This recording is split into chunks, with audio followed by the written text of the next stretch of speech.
Yes. So, the tariffs have, and we're going to talk a bit more later in the program, too, because we're going to have Christian Witten on it. I'm going to be talking about it more in the second hour and about what the real strategy is here.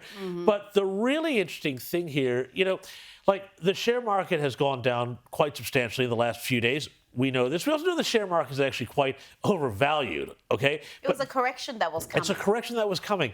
But the real point to all of this here is this is not just about manufacturing trade. It is about manufacturing, and it is about really bringing back industrial sovereignty and industrial capability to the United States.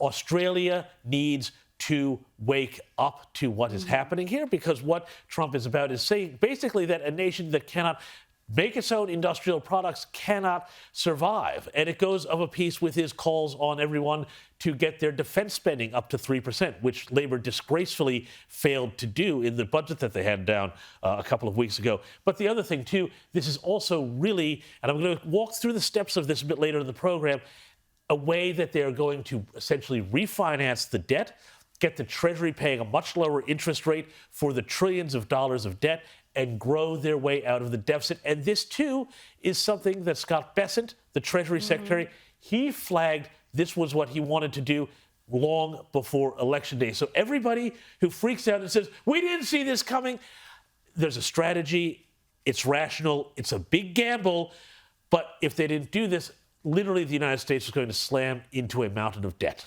Well, also the other thing, the bottom line is very, very simple. Would you rather live in a world where the leading economic power is the United States, or live in a world where the leading economic power is China? That's the bottom line. That's the simplest way of looking at it. For years now, we've had all our so-called, boffins and experts and talking heads, the same ones who, Rita, this week were all in a head spin about what's going on with all the usual suspects, all the Trump derangement syndrome mob. They're all out there, hyperbole left, right and centre. The bottom line is we've all been complaining about the fact that China has been eating our lunch for decades. Now it's time. America has taken steps to correct that. Will Australia? That's the question. Well, America is determined to bring back manufacturing, and it's already happening even before these tariffs take hold because of the policies that have been announced. And globalisation has not served the American workers. It's served the very elite. Wall Street loves it. They're hooked on cheap labour. They're hooked on paying a pittance for people in third world countries to make things for them. But there are all sorts of ramifications for that, not just for their own workers, but also as far as innovation goes, because the countries that learn how to make things, they learn their whole supply chain and they become empowered and emboldened, and you weaken your own nation. And Trump has seen this, he's talked about this, as I said earlier, for decades. This is a massive realignment, but this is something that JD Vance, the Vice President, is absolutely strong on, probably even more so than Donald Trump. If you've listened to some of his recent speeches, well, you see that. He lived through the whole hillbilly elegy. He knows this. He knows what it's about. It decimated his own community, his family. James? So we may see, and I know this is a little bit early, but JD Vance I see as the 48th President of the United States, and we may see more than a decade of this realignment, and the world's going to be a very different place. You're going to come back to this because you've got lots to say about it. It's going to need this. Well, the thing is, the point is, though, you talked about globalization. And if globalization hasn't been great for the American manufacturing sector, let's stop and think about Australia, because I think we need to talk about some of the policies that have been getting dropped out of both sides of the campaign here for the prime ministership, which is just a few weeks away. Can you believe it? We've been on the road basically since the start of the year on this.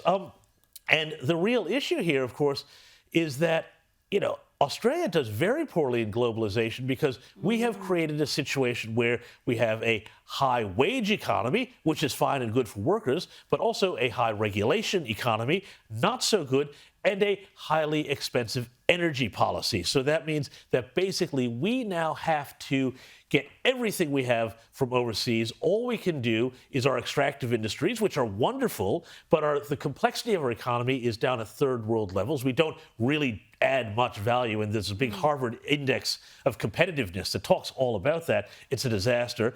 And this is why we're seeing, both from Labor and the coalition in the last 12 hours, such, I think, absolutely impoverished policies about getting the country growing. We've had the coalition come in with a minor cut, and it is a minor, and I'll explain in a moment why it is minor cut to student visa intakes, because we're so addicted to that money that we can't get rid of it for the property Ponzi. And we've got the labor, coming in and saying, oh, well, the taxpayer will fund you to buy a battery to make power bills cheaper that we raised the price of already. On both sides, it's no vision, it's no growth, there's no innovation, Rita, to use the word you used, and it shows just really how desperate this economy is in. This battery policy by Labor, I've got to say, we've heard a bunch of dumb policies this election campaign already, and this one is amongst the dumbest.